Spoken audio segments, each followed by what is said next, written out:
Another great SEO analyzing tool I want to tell you about, guys, is neilpatel.com SEO Analyzer.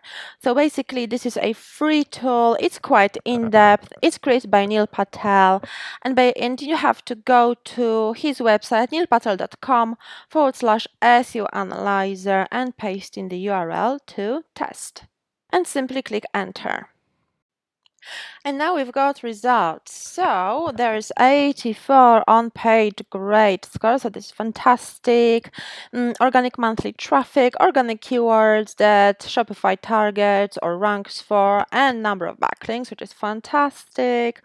Obviously, the free version of Uber suggests crawls only 100 pages, but it's perfectly enough for a brand new website. If you've got more pages, you would need to upgrade. However, you've got indicators on what needs work, so critical errors, working and recommendations, and more details below. So if you want, just check one of those. So let's have a look at critical errors. And as we can see, we've got 8 pages with duplicate meta description and 6 pages with duplicate title tags. So these are marked as critical errors that the website needs to work on. So this is really useful, and we can check which pages does it relate to.